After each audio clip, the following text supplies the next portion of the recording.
नमस्कार, आप देख रहे हैं टीवी 24 स्पीड न्यूज में। मैं हूं आपके साथ सारिका। देश और दुनिया की तमाम बड़ी खबरें आपको बताएंगे फटाफट अंदाज में। चलिए बढ़ते हैं खबरों की ओर।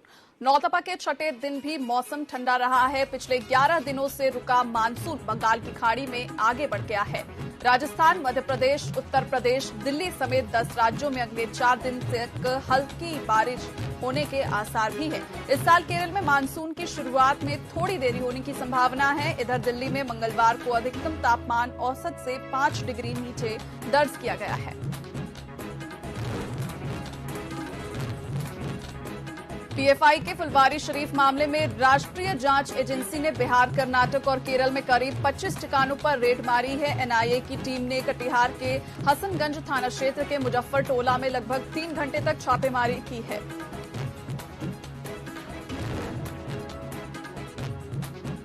इमरान खान के करीबी दोस्त और पूर्व ISI chief general Faiz Hamid ने अलकादिर ट्रस्ट स्कैम केस में 5 अरब रुपए की रिश्वत ली थी और ये खुलासा इमरान सरकार में मंत्री रहे और उनके दोस्त फैजल वाबड़ा ने की है।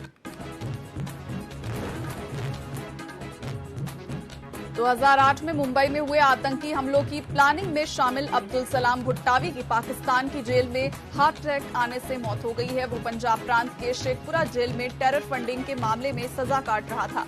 2020 में उसे लश्कर-ए-तैयबा के सरगना हाफिज सईद के बहनोई अब्दुल रहमान मक्की के साथ 16.5 साल कैद की सजा सुनाई गई थी।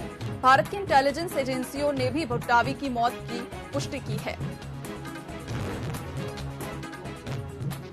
रूस की राजधानी मॉस्को में 2 बिल्डिंग पर ड्रोन से हमला किया गया है। रूस ने यूक्रेन पर ड्रोन अटैक करने का आरोप लगाया है। इसमें अब तक किसी के घायल होने की खबर नहीं है। रूस के डिफेंस मिनिस्ट्री ने कहा कि कीव की करीब 8 ड्रोन से आतंकवादी हमला किया गया है। सभी ड्रोन्स को मार गिराया गया है। दोनों बिल्डिंग में रह रहे नागरिकों को फिलहाल वहां से हटा दिया गया है। पाकिस्तान के स्वात इलाके में स्कूल वैन पर फायरिंग करने वाला स्पेशल फोर्स का कमांडो था। पिछले हफ्ते हुई इस घटना के बारे में नई डिटेल्स सामने आई हैं। फायरिंग में 6 साल की आयशा खान की मौत हो गई थी। 7 दूसरी बच्चियां घायल हैं।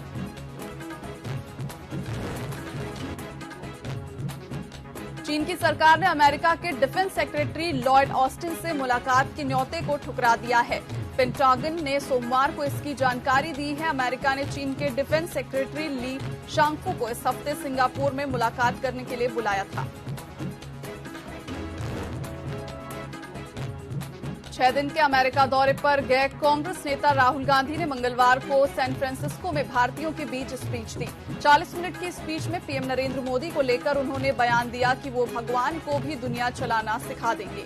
भगवान भी चौंक जाएंगे कि ये मैंने क्या बना दिया है। आपको बता दें कि राहुल मंगलवार शाम को अमेरिका पहुंचे।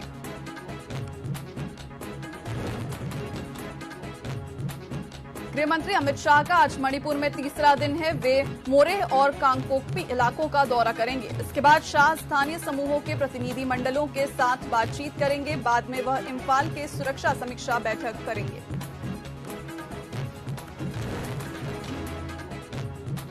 प्रधानमंत्री नरेंद्र मोदी आज अजमेर दौरे पर हैं। किशनगढ़ एयरपोर्ट से पुष्कर के ब्रह्मा मंदिर पहुंचेंगे। करीब 20 मिनट दर्शन और पूजा करेंगे, जिसके बाद कायड़ विश्राम स्थली पर पहुंचेंगे। यहां जनसभा को संबोधित करेंगे। केंद्र सरकार के 9 साल पूरे होने के मौके पर अजमेर में जनसभा का आयोजन किया जा रहा है। बंगाल शिक्षक भर्ती घोटाले की जांच कर रही ईडी ने मंगलवार देर रात सुजाय कृष्ण भद्र को अरेस्ट कर लिया। सुजाय टीएमसी नेता अभिषेक बनर्जी के बेहद करीब माने जाते हैं। पिछले हफ्ते केंद्रीय जांच एजेंसी द्वारा नोटिस दिए जाने के बाद भद्र ईडी अधिकारियों के सामने पेश हुए थे। वे इससे पहले सीबीआई के सामने कई बार पेश हो चुके हैं। सीबीआई भी इस भर्ती घोटाले की जांच कर रही है। उत्तर प्रदेश के मऊ की एमपी एमएलए कोर्ट में आज माफिया मुख्तार अंसारी की पेशी वीडियो कॉन्फ्रेंसिंग के जरिए कराई जाएगी। मुख्तार अंसारी की कुल 4 मामलों में सुनवाई होगी। इसमें थाना सराय लखनसी में 1 और थाना दक्षिण टोला में 3 मामले शामिल हैं। कोर्ट में आज स्टेट बनाम इजराइल के मामले में गवाही होगी। दिल्ली में 16 साल की नाबालिग लड़की की हत्या केस में साहिल के साथ 2 और लड़कों के नाम सामने आए हैं। पुलिस इस केस में लव जिहाद एंगल से भी जांच कर रही है। वहीं साहिल को 2 दिन की पुलिस रिमांड पर जेल भेज दिया गया है। पुलिस पूछताछ में उनसे हत्या की बात कबूल की है। हालांकि उसने पुलिस से यह भी कहा है कि उसने जो भी किया उस पर उसे कोई पछतावा नहीं है।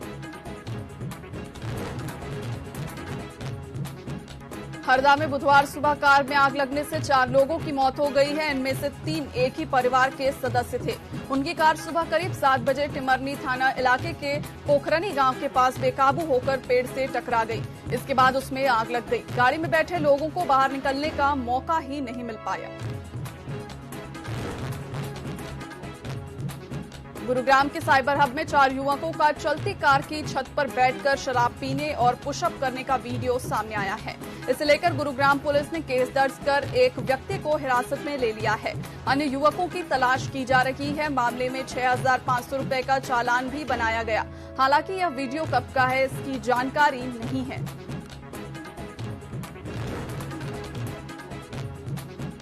उत्तराखंड में आदि कैलाश के दर्शन के लिए तीर्थयात्रियों के पहुंचने का सिलसिला जारी है। पहली बार श्रद्धालु सड़क से यात्रा कर रहे हैं। पहले जहां यात्रा में 10 दिन लगते थे, अब श्रद्धालु 5 घंटे में ही पहुंच रहे हैं। पंजाब मंत्रिमंडल में आज चौथी बार विस्तार हो गया है। भगवंत मान अपनी कैबिनेट में करतारपुर के विधायक पूर्व डीसीपी बलकार सिंह और लंबी से विधायक गुरमीत सिंह खड्डिया को शामिल कर लिए हैं। दोनों नए मंत्रियों को राज्यपाल बनवारी लाल पुरोहित ने राजभवन में पद और गोपनीयता की शपथ दिलाई है। बलकार सिंह दोआबा क्षेत्र से ब्रह्माशंकर जिम्पा के बाद दूसरे मंत्री हैं। इसके बाद मंत्रियों के विभागों में फेरबदल भी हो सकता है। मणिपुर में 3 मई से हिंसा जारी है। अब तक 80 लोगों की मौत हो चुकी है। इसी बीच ओलंपिक पदक विजेता मीराबाई चानू समेत मणिपुर की 11 खेल हस्तियों ने गृह मंत्री अमित शाह को पत्र लिखा है। इन लोगों ने अमित शाह से राज्य में जल्द शांति बहाल करने की मांग की है। इन्होंने कहा है कि अगर स्थिति सामान्य नहीं हुई तो वे अपने अवार्ड और मेडल लौटा देंगे। सुप्रीम कोर्ट में किडनैपिंग के आरोपी की जमानत पर सुनवाई चल रही थी। इसी बीच कोर्ट रूम में एक मोबाइल पर एक लड़की का वीडियो कॉल आता है। उसकी गुजारिश पर जज से बात करवाई जाती है। लड़की कहती है कि मेरी जान को खतरा है, मैं कोर्ट कैंपस में ही हूं। इस पर जज कहती हैं आप वहीं इंतजार कीजिए, आपको लेने कोई आ रहा है। हिमाचल प्रदेश में सामरिक और पर्यटन की दृष्टि से महत्वपूर्ण कीरतपुर मनाली 4 लेन बनकर तैयार है। प्रधानमंत्री कार्यालय से 15 जून को इस 4 लेन का उद्घाटन कराने के लिए वक्त मांगा गया है। पीएमओ की हरी झंडी मिली तो पीएम मोदी इसी दिन कीरतपुर मनाली 4 लेन जनता को समर्पित करेंगे।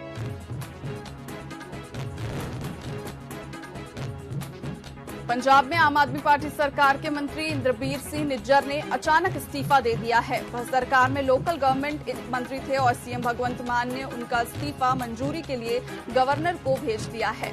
इसके साथ ही नए मंत्रियों के शपथ के लिए गवर्नर से कल का समय मांगा गया है। सूत्रों के मुताबिक बुधवार सुबह 11 बजे राज्यपाल 2 नए मंत्रियों को पद और गोपनीयता की शपथ दिलवाएंगे।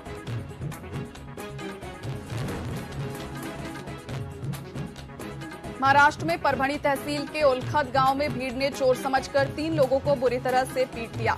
पिटाई से तीनों बुरी तरह घायल हो गए। गांव वालों ने पुलिस कॉल कर सूचना दी कि हमने 3 बकरी चोरों को पकड़ा है।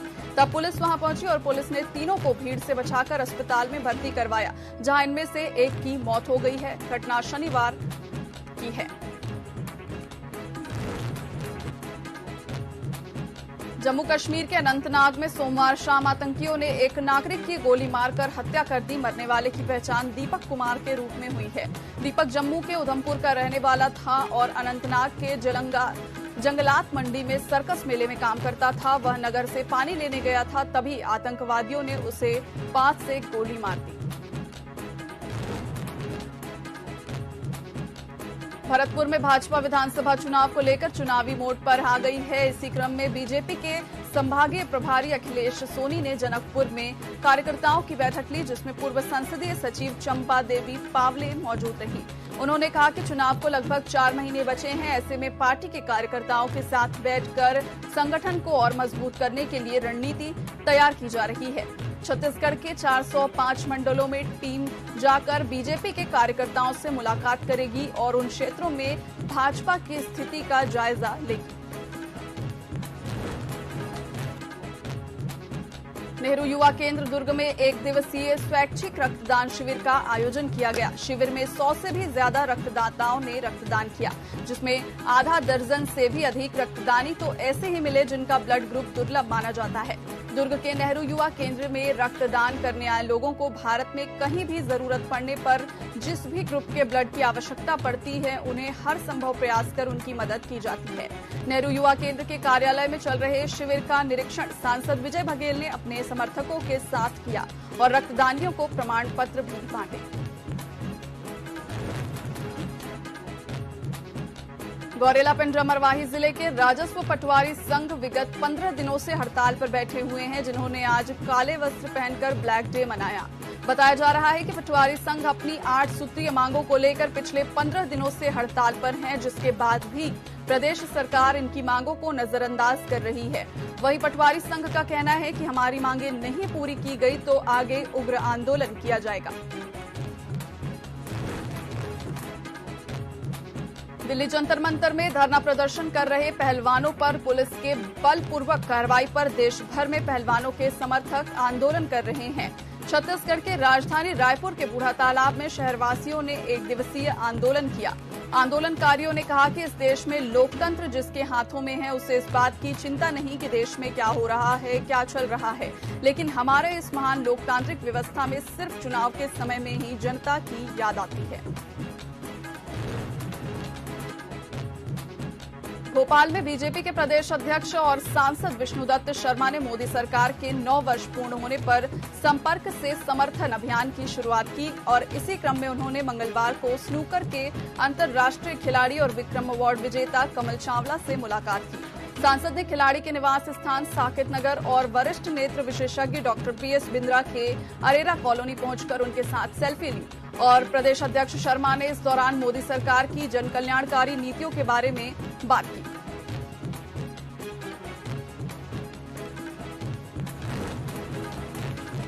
वक्त तो चला है एक छोटे से ब्रेक का। ब्रेक के बाद जल्द लौटेंगे।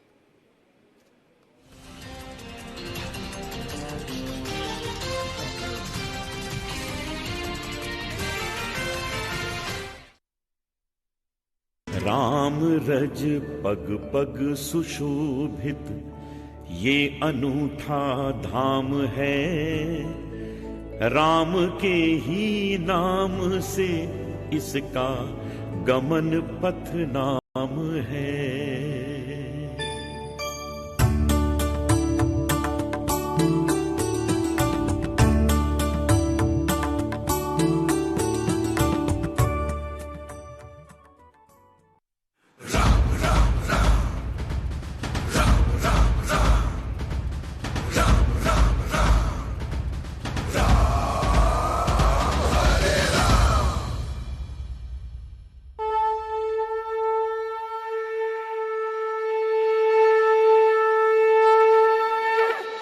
भगवान राम हमारे आराध्य तो हैं ही, हमारे प्रदेश का सौभाग्य है कि वे हमारे भांजे भी हैं।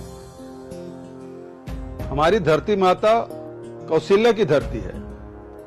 आपको यह सूचित करते हुए मुझे बहुत हर्ष हो रहा है कि रायगढ़ के रामलीला मैदान में 1 जून से 3 जून तक हम रामायण महोत्सव का आयोजन कर रहे हैं। छत्तीसगढ़ शासन के संस्कृति विभाग द्वारा आयोजित इस महोत्सव में हमारे प्रदेश के साथ ही देश के अन्य राज्यों के रामायण दल भी हिस्सा लेंगे। रामकथा केवल भारत में ही नहीं, विदेशों में भी बड़े उत्साह से कही जाती है। तो हमारे इस आयोजन में रामायण कहने वाले विदेशी दल भी अपनी प्रस्तुति देंगे। हमारे देश में रामलीला की अनवरत परंपरा रही है।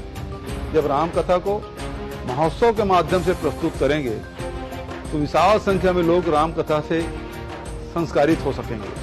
रामायण महोत्सव में इस मधुर और सरस कथा की सुंदर प्रस्तुति देखने आप सभी को सादर आमंत्रित करता हूं। जरूर पधारें।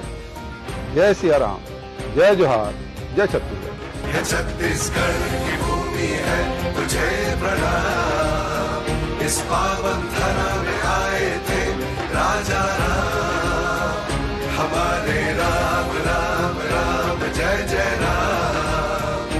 जगबंधन पुरुषोत्तम है भाईचारा।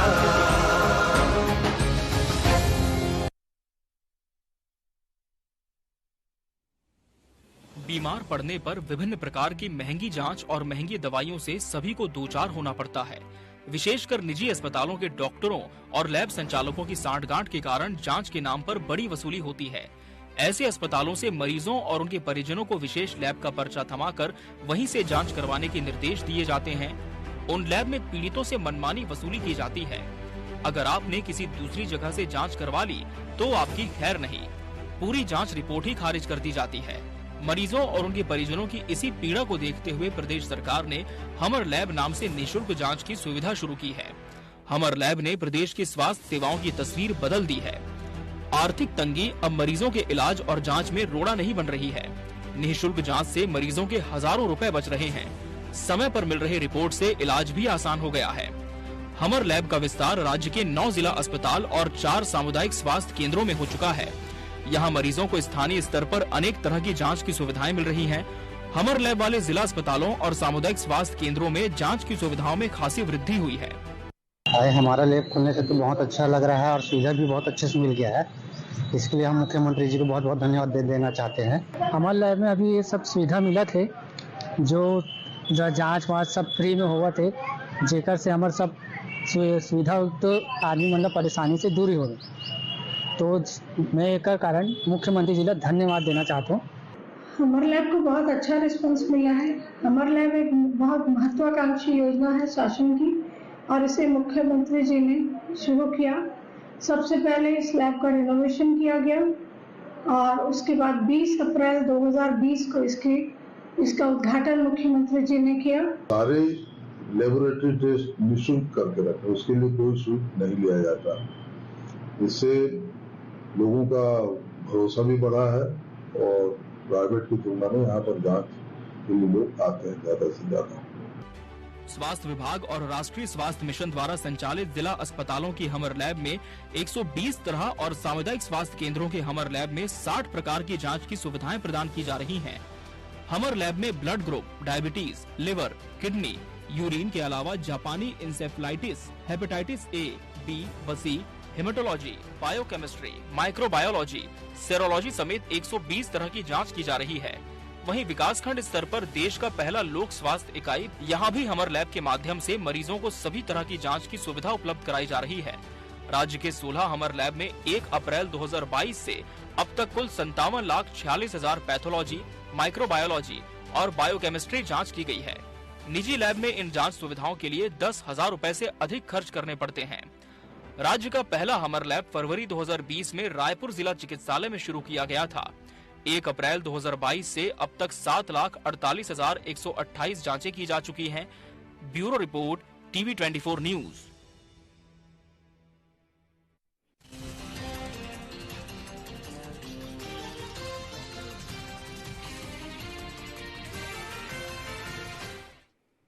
ब्रेक के बाद एक बार फिर से आप सभी का बहुत स्वागत है। बढ़ते हैं खबरों की ओर। मध्य प्रदेश राजीव गांधी पंचायती राज संगठन की राष्ट्रीय अध्यक्ष मीनाक्षी नटराजन आज राजधानी भोपाल पहुंची। इस दौरान उन्होंने प्रदेश कांग्रेस कार्यालय में पंचायती राज संगठन के पदाधिकारियों के साथ बैठक आयोजित की और इस बैठक में उन्होंने चुनावी साल में संगठन को मजबूत करने की टिप्स पदाधिकारियों को दी। वहीं मीनाक्षी नटराजन ने बताया कि राष्ट्रीय स्तर पर महात्मा गांधी रोजगार गारंटी और योजना, मनरेगा और पीडीएस जैसे विभागों में बजट की कटौती की जा रही है। मुख्यमंत्री शिवराज सिंह चौहान ने रविंद्र भवन में 10वीं 12वीं के टॉपर्स और यूपीएससी में सिलेक्टेड मध्य प्रदेश के कैंडिडेट्स को सम्मानित किया। वहीं मध्य प्रदेश के 12वीं के टॉपर छात्रा के साथ छात्रों को भी ई स्कूटी देने की घोषणा की। उन्होंने कहा, इस साल हम 12वीं के 78,000 बच्चों को लैपटॉप देंगे और 12वीं में जो बेटी स्कूल टॉपर होगी उसे ई स्कूटी दी जाएगी। वहीं हायर सेकेंडरी स्कूल की टॉपर छात्र को भी ई स्कूटी दी जाएगी।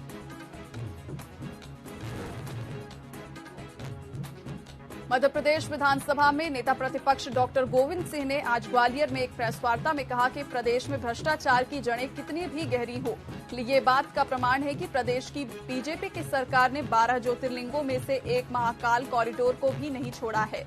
एक ही आंधी में महाकाल कॉरिडोर के निर्माण की पोल खुल गई है। इसके साथ ही नेता प्रतिपक्ष ने शिवराज सरकार पर निशाना साधते हुए कहा है कि जिस महाकाल लोक का उद्घाटन प्रधानमंत्री ने किया, उसी महाकाल लोक की मूर्तियां एक आंधी भी सहन नहीं कर पाई।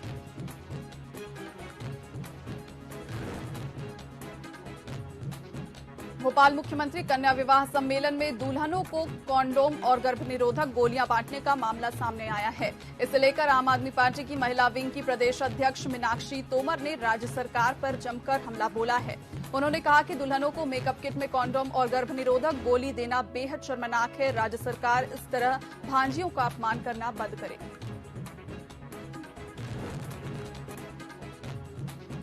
जमीनी विवाद को लेकर सगे भाइयों के बीच खूनी संघर्ष का मामला सामने आया है। आपको बता दें, जिले के जमुनिया पठार गांव में काफी दिनों से 5 सगे भाइयों के जमीन का विवाद चल रहा था, जिसे लेकर मंगलवार को अचानक 2 बड़े भाइयों के बीच खूनी संघर्ष हुआ, जिसमें सबसे बड़े भाई ने अपने छोटे भाई जागनेश की बेरहमी से हत्या कर दी। वहीं बीच बचाव कर रहे तीसरे भाई को भी गंभीर रूप से घायल कर दिया, जिसका नागपुर अस्पताल में इलाज जारी है।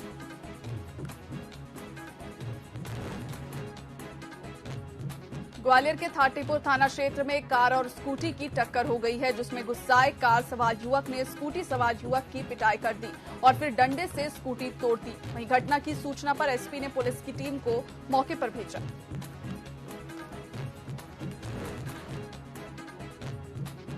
नर्मदा नदी में डूबने से मौतों का सिलसिला थमने का नाम नहीं ले रहा है। ताजा मामला रेहटी के आंवली घाट नर्मदा घाट का है, जहां पर 3 बच्चियां पानी में डूब गई, जिसमें से एक बच्ची की मौत हो गई है। वहीं दोनों बच्चियों को इलाज के लिए अस्पताल में भर्ती कराया गया है। आपको बता दें, बीते दिन रेहटी के जहाजपुर में 3 लड़कों की भी डूबने से मौत हुई थी।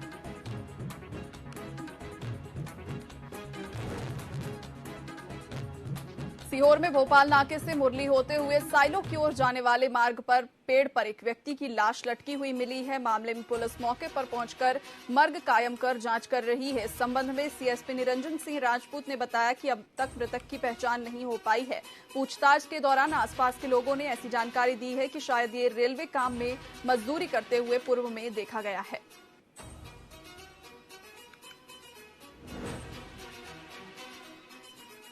मध्य प्रदेश के मौसम में इन दिनों एक साथ 2 सिस्टम के बनने से नौतपा बेअसर नजर आ रहा है। मंगलवार को नौतपे के छठे दिन भी लगभग आधे मध्य प्रदेश में रुक रुक कर बारिश का दौर जारी रहा। मौसम विभाग ने ग्वालियर चंबल संभाग में एक बार फिर से ओलावृष्टि और तेज हवाएं चलने की चेतावनी जारी की है। इसके साथ ही उन्होंने इंदौर, उज्जैन, रीवा, नर्मदापुरम, भोपाल और सागर संभाग में रुक रुक कर बारिश की आशंका जताई है। देश के पहलवानों ने इंसाफ के लिए दुनिया के महानतम मुक्केबाज मोहम्मद अली वाला रास्ता चुना है। 27 साल पहले मोहम्मद अली ने अपना ओलंपिक मेडल नदी में फेंक दिया था। साक्षी मलिक, विनेश फोगाट और बजरंग पुनिया अपने मेडल हरिद्वार जाकर गंगा में बहाने पहुंचे थे। हालांकि उन्हें किसान नेता ने ऐसा करने से रोक लिया। चेन्नई सुपर किंग्स ने आईपीएल 2023 के फाइनल में गुजरात टाइटंस को हराकर 5वीं बार खिताब जीता है। महेंद्र सिंह धोनी ने कप्तान के तौर पर सबसे ज्यादा बार आईपीएल ट्रॉफी जीतने के मामले में मुंबई इंडियंस के रोहित शर्मा की बराबरी कर दी है।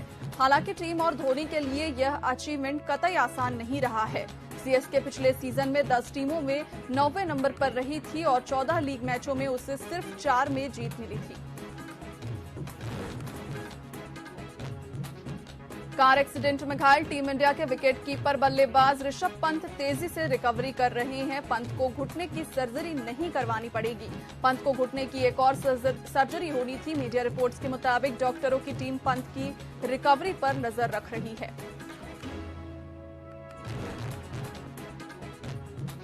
सात्विक साईराज रंकीरेड्डी और चिराग शेट्टी की भारतीय बैडमिंटन जोड़ी ने मंगलवार को जारी BWF की ताजा रैंकिंग में अपने करियर की बेस्ट वर्ल्ड रैंकिंग हासिल कर ली है।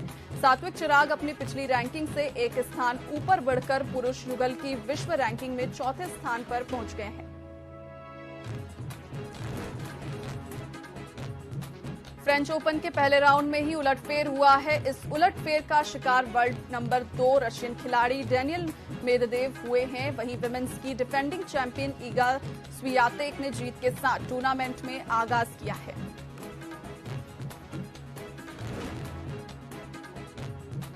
Adani ports and special economic zone ने चौथे तिमाही के नतीजे घोषित कर दिए हैं। मार्च तिमाही में कंपनी का कंसोलिडेटेड नेट प्रॉफिट साल दर साल 5% बढ़कर 1158.88 करोड़ रुपए रहा है। पिछले साल की समान तिमाही में कंपनी को 1102.61 करोड़ रुपए का मुनाफा हुआ था।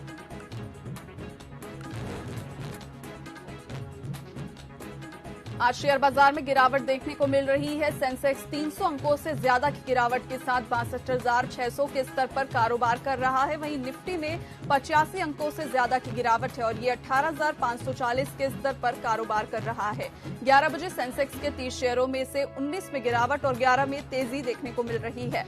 बैंकिंग सेक्टर के शेयरों में आज बिकवाली देखने को मिली है। एसबीआई के शेयर में करीब 2% की गिरावट देखने को मिली है।